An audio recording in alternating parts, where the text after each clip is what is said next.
ಎಲ್ಲ ವೀಕ್ಷಕರಿಗೆ ನಮಸ್ಕಾರ. SLN ಆಸ್ಟ್ರೋಟೆಕ್ಗೆ ಸ್ವಾಗತ. ಧನುಸು ರಾಶಿಯವರಿಗೆ ಶನಿ ಮತ್ತು ಗುರುವಿನ ಗೋಚಾರ ಫಲವನ್ನು ತಿಳಿಸ್ತಾ ಇದ್ದೀನಿ.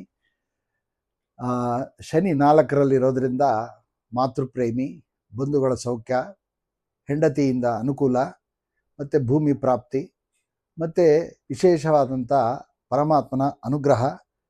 ಇವರು ಮೊಸರನ್ನ ಪ್ರಿಯರು, ಹೆಚ್ಚಾಗಿ ಮೊಸರನ್ನು ತಿನ್ನುವವರು, ವಾಹನಗಳಿಂದ ಲಾಭ ಮತ್ತು ಚಂದ್ರನಿಗೆ 4ನೇ ಮನೆಯ ಅಧಿಪತಿ ಆದಂಥ ಮತ್ತು ರಾಶಿಯ ಅಧಿಪತಿ ಆದಂಥ ಗುರು ಅಷ್ಟಮಕ್ಕೆ ಬರೋದರಿಂದ ತಾತ್ಕಾಲಿಕವಾಗಿ ಚಂದ್ರ ಗುರುಗೆ 1 ವರ್ಷ ಚಂದ್ರ ಗುರುವಿಗೆ ಪರಿವರ್ತನೆ ಆಗಿರೋದ್ರಿಂದ ಈ ಪರಿವರ್ತನೆ ರಾಜಯೋಗ ನಿಮಗೆ ಹೆಚ್ಚು ಲಾಭ ತಂದು ಕೊಡುತ್ತೆ. ಏನು ಮೇಲೆ ಹೇಳಿದ ಫಲಗಳಿದೆಯಲ್ಲ, ಅಂದರೆ ತಾಯಿಯ ಪ್ರೀತಿ ಮತ್ತು ಭೂಮಿ ಪ್ರಾಪ್ತಿ ಮತ್ತು ಧನದ ಸಂಪತ್ತು ಉಂಟಾಗುತ್ತೆ ಅಂತ, ಅದೆಲ್ಲ ನಿಮಗೆ ಈ ಅಷ್ಟಮ ಗುರು ವಿಶೇಷವಾಗಿ ತಂದು ಕೊಡ್ತಾನೆ.